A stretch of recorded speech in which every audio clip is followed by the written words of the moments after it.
চাঁপাইনবাবগঞ্জে cocktail তৈরির সময় বিস্ফোরণে 2 জন নিহত এবং আরও 3 জন আহত হয়েছেন। চাঁপাইনবাবগঞ্জে অতিরিক্ত police super ANM Wasim Firoz জানান, শনিবার ভোর 5টার দিকে সদর উপজেলার চরবাগডাঙ্গা এলাকায় এই বাড়িতে বিস্ফোরণ হয়। নিহত 2 জনের পরিচয় শনাক্ত করা যায়নি। আহতরা হলেন সদর উপজেলার চরবাগডাঙ্গা ইউনিয়নের ফাটা পাড়া গ্রামের বজলুর রহমান, মোহাম্মদ মিনহাজ এবং রানীহাটি ইউনিয়নের উপরধুমি এলাকার মোহাম্মদ শুভ। এই মুহূর্তে ঘটনাস্থলে আছেন সহকর্মী AKS রোকন, যুক্ত হচ্ছে তার সঙ্গে। রোকন, নিহতদের পরিচয় কি জানা গেছে কিনা, এছাড়া কারা এর সাম্প্রতিক নির্বাচনের সঙ্গে কোনো সম্পৃক্ততা আছে কিনা এই দুর্ঘটনার জানাবেন। আমি এখন দাঁড়িয়ে আছি ফাটাপাড়া নামক স্থানে এবং আমার পিছনে যে জায়গাটি আপনি দেখছেন সেটি হচ্ছে কালাম নামে এক ব্যক্তির বাড়ি এবং এই বাড়িতেই মূলত বোমাগুলো তৈরি করা হচ্ছিল এবং এই বোমা তৈরির সময় ভোর 5টার দিকে স্থানীয়রা ধারণা করছে যে একটা বিকট শব্দ হয় এবং এই শব্দের পরপরই কিন্তু মারা গেছে এবং 2 জন এখন ইতিমধ্যে কিন্তু মরদেহ 2 জনের পড়ে আছে এবং আমরা দেখতে পাচ্ছি যে উৎসুক জনতার একটা ভিড় লক্ষ্য করা গেছে। এখানে প্রচুর লোকজন দাঁড়িয়ে আছে এবং আইন শৃঙ্খলা বাহিনী কিন্তু হিমশিম খাচ্ছে ঘটনাস্থলটিকে ঘিরে রাখতে এবং ইতিমধ্যে চাঁপাইনবাবগঞ্জ পুলিশ সুপার ঘটনাস্থল পরিদর্শন করেছেন এবং তিনি আমাদেরকে যেমনটি জানিয়েছেন যে তদন্ত চলছে, তদন্তের পর বিস্তারিত জানা যাবে। আর আপনি যেটি জানতে চাচ্ছিলেন যে নির্বাচন পরবর্তী, আসলে এখানে 2টি গ্রুপের একটা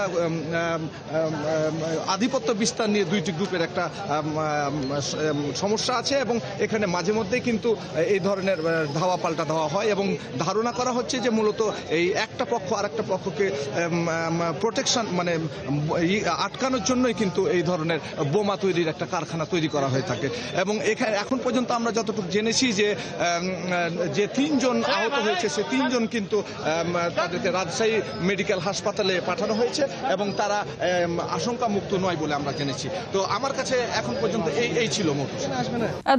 ধন্যবাদ রোকন। দর্শক, আমাদের সঙ্গে যুক্ত ছিলেন সহকর্মী MS রোকন। ত্রয়োদশ জাতীয় সংসদ নির্বাচনে নবনির্বাচিত সংসদ সদস্যদের গেজেট প্রকাশ করেছে নির্বাচন কমিশন। এখন অপেক্ষা শপথ গ্রহণ অনুষ্ঠানের। শুক্রবার গভীর রাতে 300 আসনের মধ্যে 297 আসনে সরকারি ফলাফলের এই গেজেট প্রকাশ করা হয়। গত 12 ফেব্রুয়ারি 42,779টি কেন্দ্রে একযোগে সংসদ নির্বাচনের ভোট গ্রহণ হয়। সংসদ নির্বাচনের পাশাপাশি এদিন দেশ জুড়ে গণভোটও হয়। নির্বাচনে নিরঙ্কুশ সংখ্যাগরিষ্ঠতা পেয়ে সরকার গঠনের পথে রয়েছে বিএনপি। বাংলাদেশের ইতিহাসে সবচেয়ে আনন্দঘন ও প্রত্যাশিত নির্বাচনের পর আজ বিকেলে সংবাদ সম্মেলন ডেকেছে বিএনপি। রাতে দলের মিডিয়া সেল থেকে গণমাধ্যমে পাঠানো এক বার্তায় এই তথ্য জানানো হয়। এতে বলা হয়, বিকেল 3টায় রাজধানীর হোটেল কন্টিনেন্টালে এই সংবাদ সম্মেলন হবে। এতে বক্তব্য রাখবেন বিএনপির চেয়ারম্যান তারেক রহমান। এর আগে 12 ফেব্রুয়ারি ত্রয়োদশ জাতীয় সংসদ নির্বাচনে নিরঙ্কুশ সংখ্যাগরিষ্ঠতা পায় দলটি। সেদিন 299 আসনে ভোট গ্রহণ হলেও 297 আসনে ফলাফল ঘোষণা করা হয়। বাকি 2 আসনের ফলাফল আদালতের নির্দেশে স্থগিত রাখা হয়েছে। আরেকটি আসনের এক প্রার্থীর মৃত্যুর কারণে সেখানে ভোট গ্রহণ অনুষ্ঠিত হয়নি। তফসিল ঘোষণা করে পরবর্তীতে সেখানে ভোট গ্রহণ করা হবে। নির্বাচনের ফলাফল মেনে নিয়ে দায়িত্বশীল বিরোধী দল হিসেবে কাজ করার ঘোষণা দিয়েছেন জামায়াতে ইসলামের আমির শফিকুর রহমান। শুক্রবার মধ্যরাতে ফেসবুকে এক পোস্টের মাধ্যমে এই ঘোষণা দেন তিনি। লিখেন, শুরু থেকে স্থিতিশীল ও কার্যকর গণতান্ত্রিক ব্যবস্থার প্রতি প্রতিশ্রুতিবদ্ধ বাংলাদেশ জামায়াতে ইসলামী। এখনও সেই ভাবনায় অটল তার দল। পোস্টে সামগ্রিক ফলাফল মেনে আইনের শাসনের প্রতি শ্রদ্ধা জানানোর কথাও লেখেন আমির শফিকুর রহমান। বিগত মাসগুলোতে স্বেচ্ছাসেবক নেতাকর্মীদের অক্লান্ত পরিশ্রমের জন্য ধন্যবাদ ও সমর্থকদের প্রতি কৃতজ্ঞতা জানান তিনি। লিখেন, গণতান্ত্রিক অধিকার আদায় করতে যে ভয়ভীতি ও হয়রানির শিকার হয়েছেন অনেকেই, তাদের অবদান গণতন্ত্রকে শক্তিশালী করেছে। নির্বাচনের পর 11 দলীয় জোট ইতিবাচক দৃষ্টিভঙ্গি দেখালেও বিভিন্ন জায়গায় নেতাকর্মীদের উপর হামলা ও বাড়িঘর ভাঙচুর হচ্ছে বলে অভিযোগ করেছেন জামায়াতের আমির শফিকুর রহমান। শুক্রবার রাতে এক সংবাদ সম্মেলনে তিনি আরও বলেন, এর দায় সংখ্যাগরিষ্ঠ আসন পাওয়া দলকেই নিতে হবে। আবারও কয়েকটি আসনের ফলাফলে কারচুপির অভিযোগ করেন এনসিপির আহ্বায়ক নাহিদ ইসলাম। আরও জানাচ্ছেন শাহাদুজ্জামান সাকিব। নির্বাচন নিয়ে নিজেদের পর্যবেক্ষণ ও আনুষ্ঠানিক প্রতিক্রিয়া জানাতে শুক্রবার রাতে বৈঠকে বসে 11 দলীয় জোটের শীর্ষ নেতারা। মানুষ কিভাবে নিরাপদ থাকবে সেটা নিয়ে প্রশ্ন এসেছে এবং বৈঠক শেষে রাত 9:30টায় সংবাদ সম্মেলন করে জোট নেতারা। নির্বাচন সুষ্ঠু হলেও কিছু আসনে টার্গেট করে ফলাফল পরিবর্তন করা হয়েছে বলে অভিযোগ করেন তারা। কয়েকটা আসনকে টার্গেট করে সেটার ফলাফল পরিবর্তন করে দেওয়া হয়েছে, কেন্দ্রগুলোকে দখল করে সেই কেন্দ্রে জোর করে প্রশাসনকে ব্যবহার করে সেই ফলাফল পরিবর্তন করা হয়েছে। আমরা অত্যন্ত দ্ব্যর্থহীন ভাষায় বলতে চাই, জুলাই বিপ্লবের চেতনাকে যদি ধ্বংস করার চেষ্টা করা হয় তাহলে সেখানে আমরা আনকম্প্রোমাইজ থাকব। জামায়াতের আমির অভিযোগ করেন, বিভিন্ন জায়গায় 11 দলীয় জোটের নেতাকর্মীদের উপর হামলা হচ্ছে।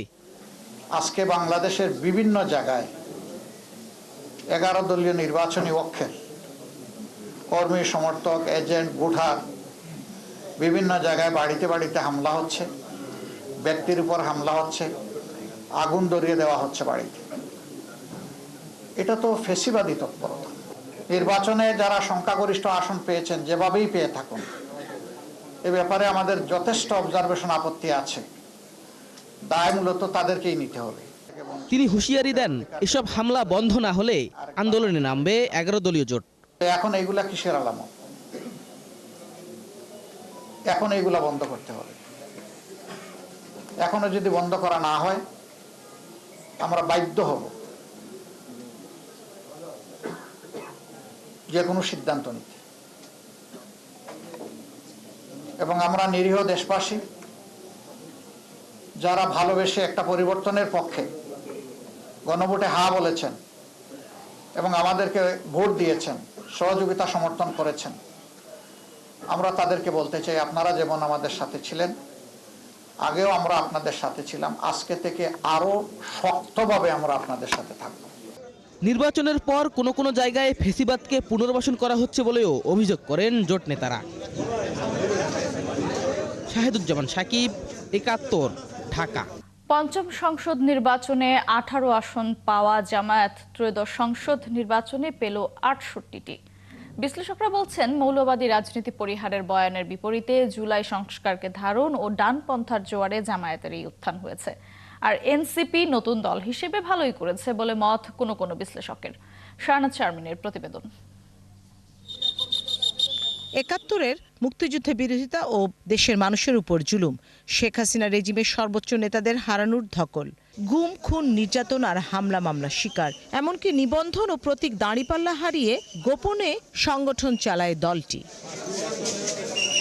জুলাই আন্দোলনে সক্রিয় অংশগ্রহণকারীদের মধ্যে জামাত ও শিবির ছিল অন্যতম দলটির দাবি। শিবিরের প্যানেলের দখলে ডাকসু সহ দেশের 5টি বিশ্ববিদ্যালয়ের ছাত্র ও হল সংসদ। জামাত শিবিরের এই বিজয়ী রূপের প্রতিফলন জাতীয় নির্বাচনে আসন পাওয়ার ক্ষেত্রে এক লাফে 18 থেকে 68। জামাত জুলাই সনদের পক্ষে অবস্থান নিয়েছে এবং এনসিপিকে সাথে নেওয়াটা আমার ধারণা হয়তো এনসিপি দল হিসাবে এখনো খুব বড় দল হিসাবে উঠে আসেনি, কিন্তু আমি মনে করি যে এনসিপিরও একটা বিজয় হয়েছে এই 6টা সিটের মধ্যে দিয়ে, এবং সেটা তাকে একটা ব্র্যান্ডিংয়ে হেল্প করেছে যে আমাদের সাথে তরুণদের মূল শক্তিটা আছে, যে যারা জুলাই গণ অভ্যুত্থান করেছে। নানান কমিউনিটি, নানানভাবে গ্রুপ, নানানভাবে চিন্তা চেতনা করে সবাই একভাবে চিন্তা করেন একটা রাষ্ট্রে, সুতরাং বিভিন্ন রকম, এটা কিন্তু খুব কারণ উত্থান বলা যাবে না। 2টা জোটের নির্বাচন হয়েছে, 2টা জোটের মধ্যে কম্পিটিশন হবে, সেই কম্পিটিশনের জায়গা থেকে কেউ 220টা পেয়েছে, কেউ হয়তো বাকিরা 60টা 70টা আসন পেয়েছে।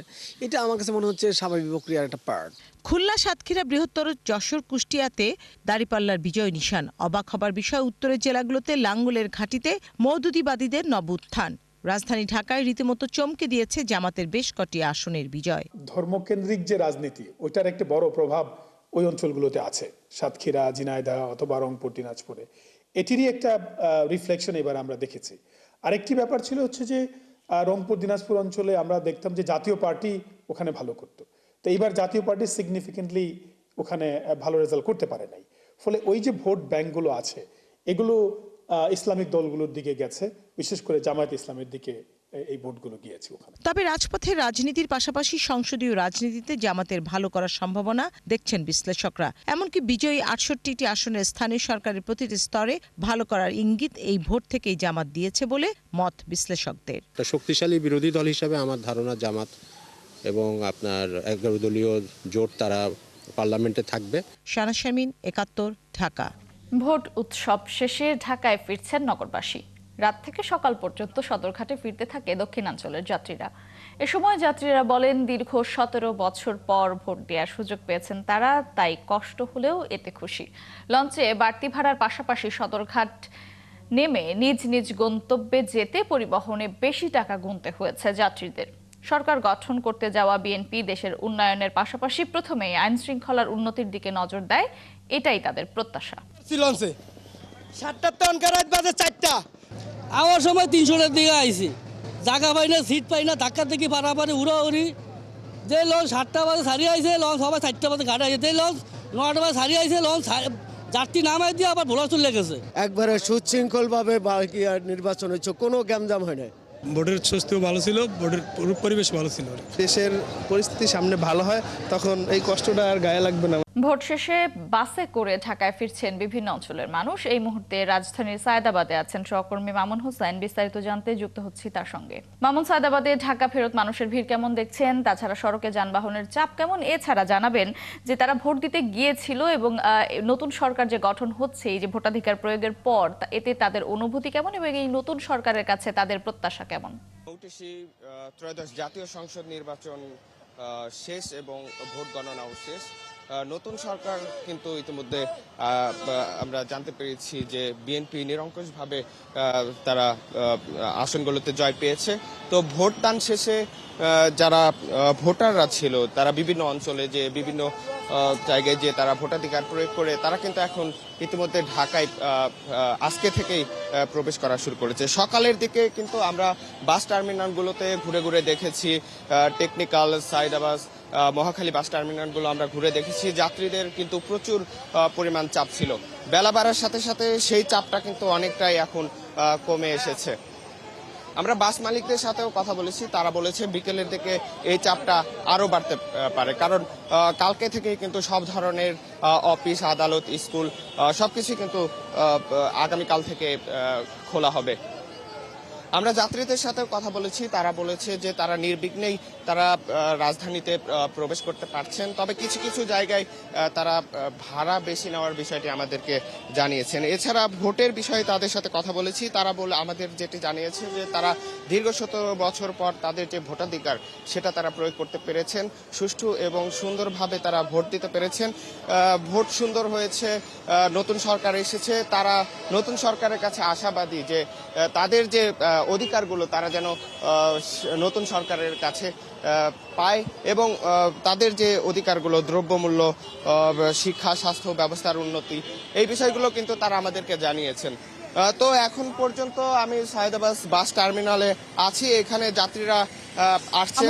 এখানে পরবর্তী সংবাদ সংযোগে আবারও যুক্ত হব আপনার সঙ্গে। দর্শক, সায়েদাবাদ থেকে যুক্ত ছিলেন সহকর্মী মামুন হোসেন। দর্শক, এই মুহূর্তে ফরেন সার্ভিস একাডেমিতে কথা বলছেন অধ্যাপক আলী রিয়াজ। আমরা সরাসরি যাচ্ছি সেখানে। গাড়ির মাধ্যমে তা গ্রামাঞ্চলের মানুষের কাছে সেই বার্তা পৌঁছে দিয়েছেন। তাদের এই প্রচেষ্টা ছিল অভূতপূর্ব এবং অভাবনীয়। তাতে জনগণের যে ব্যাপক সাড়া পাওয়া গেছে তার জন্য আমরা সকলকে ধন্যবাদ জানাই। আমরা মিডিয়া কর্মীদের কাছে, সাংবাদিকদের কাছে আন্তরিকভাবে কৃতজ্ঞ। আপনারা গণভোটের খবর ঘরে ঘরে পৌঁছে দিয়েছেন, আমাদের কাজের দুর্বলতার দিকে মনোযোগ আকর্ষণ করেছেন এবং আমাদের সাফল্যের দিক তুলে ধরেছেন। যারা গণভোটের প্রক্রিয়া পদ্ধতি নিয়ে আমাদের কাজের সমালোচনা করেছেন, আমরা তাদের কাছেও কৃতজ্ঞ। সকলের কণ্ঠস্বর, ইতিবাচক এবং নেতিবাচক সকল কিছুই একটি গণতান্ত্রিক সমাজের অপরিহার্য অঙ্গ। গণভোটের মধ্য দিয়ে সংস্কারের ব্যাপারে যে সুস্পষ্ট গণরায় প্রকাশিত হয়েছে তা বাস্তবায়নের দায়িত্ব রাজনৈতিক দলসমূহের। রাষ্ট্র সংস্কারের ব্যাপারে সকল রাজনৈতিক দল অঙ্গীকারাবদ্ধ। ক্ষমতাসীন দল এবং জাতীয় সংসদ ও সংবিধান সংস্কার পরিষদে প্রতিনিধিত্বকারী দলসমূহ এবং সংসদের বাইরেও যেসব রাজনৈতিক দল আছেন তাদের সকলের প্রতি আহ্বান হচ্ছে আলাপ আলোচনার মাধ্যমে ঐক্যবদ্ধভাবে এই গণরায় বাস্তবায়ন নিশ্চিত করতে হবে।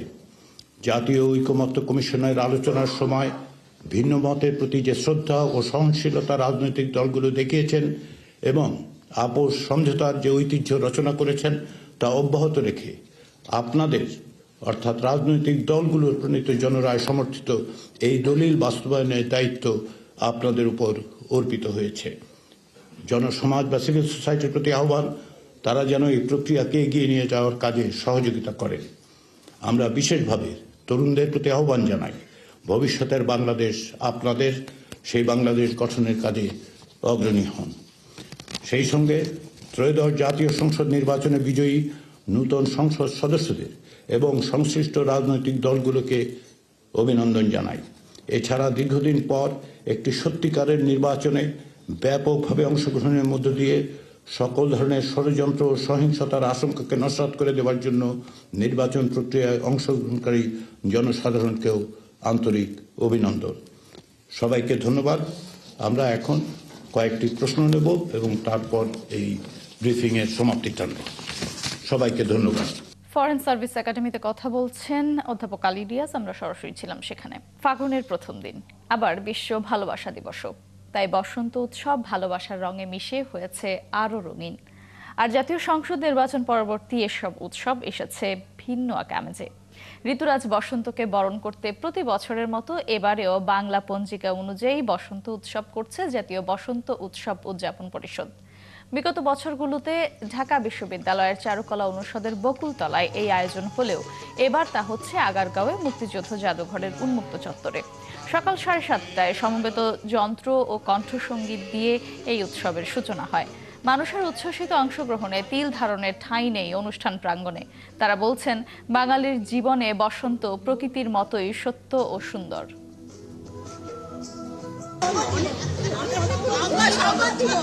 জাতীয় বসন্ত উৎসব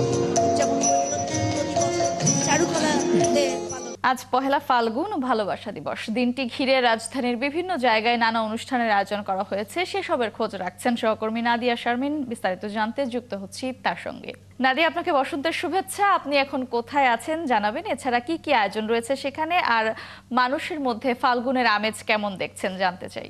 মুক্তিযুদ্ধ জাদুঘরে যে বর্ণিল আয়োজন হচ্ছে এখানে আছি এখনো পর্যন্ত, এবং এখানে যে উচ্ছ্বাসের জায়গাটি, আন্তরিকতার জায়গাটি, আনন্দ উৎসবে উদযাপনের যে জায়গাটি, সেটি দেখছি এই জায়গাতে। মূলত বিভিন্ন গানে, নাচে, উৎসবে, আনন্দে বাঙালি বরণ করে নিচ্ছে বাঙালি যে প্রাণের উৎসব বসন্ত, সেটিকে। আমরা একটু গানটা শুনে আসি, তারপরে আবার অন্যদের সাথে কথা বলা যাবে।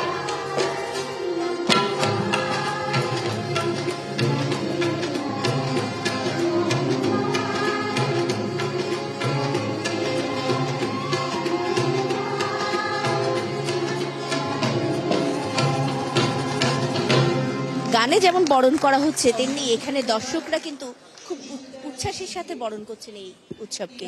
এবং ভেতরের দিকে যদি আমি আমার ক্যামেরা পার্সনের সাহায্য নিয়ে ভেতরের যারা দর্শক রয়েছেন তাদেরকে দেখিয়ে দেই, আপনি দেখবেন যে অনেক মানুষের উচ্ছ্বাসের, আনন্দের যে প্রত্যাশা ছিল যে নির্বাচনের পরে একটি শান্ত পরিবেশ, সেখানে মানুষ আনন্দের সাথে উৎসব নিয়ে খুশি মনে একটি উদযাপন করবে নিজের মতো করে বাঙালিয়ানা নিয়ে, সেই চেষ্টাটি তারা আজকে করছেন। সেই আনন্দে এখানে তারা এসেছেন ছুটে। অনেকে সন্তান নিয়ে এসেছেন, অনেকে নিজেদের আপনজন প্রিয়জনকে নিয়ে এসেছেন। আপনি জানেন আজকে ভালোবাসা দিবসও রয়েছে, কাজে এই ভালোবাসা এবং অন্যান্য যে উৎসব সবকিছু একসাথে মিলেমিশে একাকার হয়ে গেছে এই জায়গাটিতে এসে। এবং যারা উদযাপন করতে এসেছেন তাদের একজনের সাথে যদি আমরা একটু কথা বলে আসি, সন্তানকে নিয়ে। খুব সুন্দর আয়োজন আপনার মাধ্যমে আমরা দেখলাম এবং দর্শকদের দেখালাম। দর্শক ছিলাম বসন্ত বরণের আয়োজনে। বসন্তে শিমুলের রক্তিম সাজে সেজেছে সুনামগঞ্জের শিমুল বাগান। জাদুকাটা নদীর পাড়ে গড়ে ওঠা বাগানে হাজার হাজার গাছের সবুজ পাতার ফাঁকে লাল টুকটুকে শিমুল ফুলে মুগ্ধ হচ্ছে মানুষ। তবে পথের ভোগান্তিতে সেই মুগ্ধতায় পড়েছে বিরক্তির ছাপ। বাগানের তত্ত্বাবধায়কও বললেন, পথের সংস্কার হলে বাড়বে পর্যটক। দর্শক, আমরা এ নিয়ে একটু বিস্তারিত জানতে চাই। যেতে চাই আমার সহকর্মী শহীদ নূর আহমেদ আছেন সেই শিমুল বাগানে। শহীদ নূর, আপনাকেও ফাল্গুনের অনেক অনেক শুভেচ্ছা। আপনি আছেন শিমুল বাগানে। ফাল্গুনের খুব বড় একটি নিদর্শন মানা হয় শিমুল ফুলকেও। আপনি সেইখানে পর্যটকের সংখ্যা কেমন দেখছেন, কি বলছেন তারা? এমন একটি সুন্দর জায়গায়, এমন একটি সুন্দর দিনে ঘুরতে এসে তাদের অনুভূতির খবর জানতে চাই। এছাড়া আমরা দেখছিলাম যে পর্যটকরা ভোগান্তির কথাও বলছিলেন, সেই ভোগান্তি সম্পর্কেও আপনার কাছ থেকে একটু বিস্তারিত জানতে চাই। মৌটুসী, ধন্যবাদ আপনাকে বসন্ত এবং ফাগুনের শুভেচ্ছা। আমি আছি এখন শিমুল বাগানে, একেবারে মঞ্চে। একটু পরেই এখানে বসন্তের বরণ করে নিতে বিভিন্ন আয়োজন হবে। আমি যদি আপনাদেরকে দেখানোর চেষ্টা করি আপনার মাধ্যমে দর্শকদেরকে, এই যে বসন্ত বরণ উৎসবকে ঘিরে এখানে জেলা প্রশাসন এবং শিল্পকলা একাডেমির পক্ষ থেকে বিভিন্ন আয়োজন নিয়ে গ্রহণ করা হয়েছে। ইতিমধ্যেই যারা শিল্পী বাদকবৃন্দ আছে তারা রিহার্সেল করছেন এবং যন্ত্র সামগ্রী তারা এই জায়গাতে ঠিক করছেন। আমি যদি আপনাদেরকে জানানোর চেষ্টা করি, এই বাগানে ব্যাপক পরিমাণ ফুল আসলে ফুটেছে এবং এই বাগান এবং বসন্তকে সমভাবে বরণ করার জন্যই এখানে আয়োজন। আমি একটু কথা বলবো এখানকার কালচারাল অফিসার, কি কি আয়োজন আছে এবং ভোগান্তিকে সামনে রেখে আপনারা কি করছেন? শুভ বসন্ত, ঋতুরাজ বসন্তকে বরণ করে নেওয়ার জন্য আমরা যারা শিল্পকলা একাডেমি সুনামগঞ্জ বিগত সময়ের মতো এবারও হাজির হয়েছি শিলবাগানে। আমরা রবীন্দ্র নজরুলের গান, তারপর হচ্ছে কি আমাদের লোকসঙ্গীত যেটা আছে আব্দুল করিমের গান থেকে শুরু করে হাসন রাজার গানগুলো আমরা করছি। পাশাপাশি নৃত্যের দিক থেকে আমরা আদিবাসী নৃত্য এবং পাহাড়ি নৃত্য, এছাড়া লোক আঙ্গিকে যে নৃত্য, আমাদের জনপ্রিয় লোকগীত নৃত্যের ফর্ম হচ্ছে এখানে ধামাইলটা এখানে যুক্ত হচ্ছে আর কি এখানে। তো বর্ণিল আয়োজন আছে, বর্ণাঢ্য। এখানে বিভিন্ন জেলা শিল্পকলার পাশাপাশি বিভিন্ন সাংস্কৃতিক সংগঠন, জেলা বাউল সমিতি আছে, টাঙ্গুয়ার শিল্পী গোষ্ঠী আছে এবং বিভিন্ন নৃত্যের দল। শুনছিলেন এখানে কালচারাল অফিসার বলছেন, আমি এখানকার আয়োজক সহ যারা আছেন তাদের সাথে কথা বলছিলাম, তারা ভোগান্তির ব্যাপারে তারা যোগাযোগ ব্যবস্থা ঠিক করেছেন এবং সহজলভ্যভাবে যাতে যাতায়াত করা যায় সেই ব্যবস্থা করেছেন। মৌটুসী, ধন্যবাদ শহীদ নূর আপনাকে। দর্শক, শিমুল বাগান থেকে আমাদেরকে বসন্ত বরণ উৎসবের খবর জানাচ্ছিলেন সহকর্মী শহীদ নূর আহমেদ।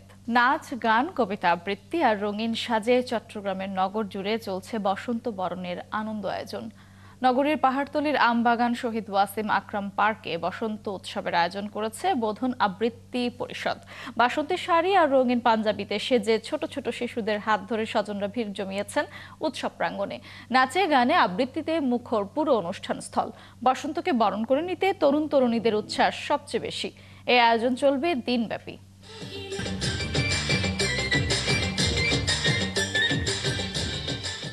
নাচ, গান ও কবিতা আবৃত্তি আর রঙিন সাজে চট্টগ্রাম নগরী জুড়েই চলছে বসন্ত বরণের আয়োজন। দর্শক, আমরা একটু চট্টগ্রামের বসন্ত বরণের আয়োজনের আরেকটু বিস্তারিত জানতে চাই। সেখানে আছেন আমার সহকর্মী রাজীব বড়ুয়া, তিনি আছেন শহীদ ওয়াসিম আকরাম পার্কে, সেখানকার বসন্ত আয়োজনের খবর জানতে যুক্ত হচ্ছে তার সঙ্গে। রাজীব, শুভ বসন্ত। আপনি যেখানে আছেন সেখানকার আয়োজনের বিস্তারিত জানতে চাই আপনার কাছে।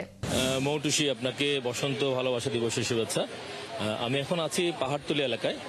এখানে ওয়াসিম আকরাম পার্কে বোধন আবৃত্তি পরিষদের আয়োজনে এখানে বসন্ত উৎসব শুরু হয়েছে। সকাল থেকেই চলছে, এটা দিনব্যাপী আসলে চলবে। এখানে সকাল থেকে নাচ, গান, আবৃত্তি এই প্রোগ্রামটা চলছে এবং রং বেরঙের পোশাক পরে এখানে নারী, শিশু এবং বিভিন্ন বয়সী লোকজন এখানে এসছেন এবং তারা তাদের যে মনের যে আনন্দ, বসন্তের যে রং, সেটি আসলে তারা এখানে দেখছেন এবং নিজেরা উপভোগ করছেন। তো এখানকার আয়োজন সম্পর্কে একটু কথা বলতে চাই। এখানে যারা আয়োজক বোধন আবৃত্তি পরিষদের পক্ষ থেকে যিনি আছেন, সুবর্ণা চৌধুরী, আপনাদের আজকের আয়োজন সম্পর্কে একটু আসলে জানাবেন। এই বসন্তের উৎসব, ঋতুরাজ বসন্তকে বরণ করতে কি কি আয়োজন করছেন আপনারা? আজকে আমাদের ঋতুরাজ বসন্তকে বরণ করার জন্য আমরা গান, নাচ, আবৃত্তি এবং ঢোল বাদন আছে এবং এর শেষে আমরা কিছুক্ষণ পরেই একটি র্যালি করব।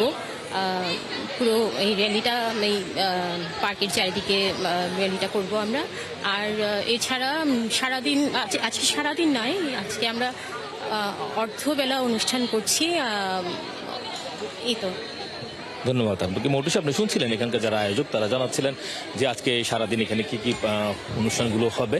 তো আপনি জানেন যে আসলে বসন্ত মানে যে রঙিন, সেই রং মানুষের মধ্যে ছড়িয়ে পড়েছে এবং সেই রং মানুষকে যেমন রঙিন করেছে, তেমনি পাশাপাশি প্রকৃতির যে সৌন্দর্য, সেই সৌন্দর্য সবাই মিলে উপভোগ করবে, এটাই আসলে সবাই আশা করছেন। মৌটুসী, ধন্যবাদ রাজীব আপনাকে। দর্শক, চট্টগ্রাম থেকে বসন্ত বরণের খবর জানাচ্ছিলেন সহকর্মী রাজীব বড়ুয়া। দর্শক, চলছে সংবাদ সংযোগ। সরাসরি সংবাদ অনুষ্ঠান দেখতে চোখ রাখুন একাত্তরের ফেসবুক পেজে এবং সাবস্ক্রাইব করুন একাত্তরের ইউটিউব চ্যানেল। থাকুন একাত্তরের সাথে।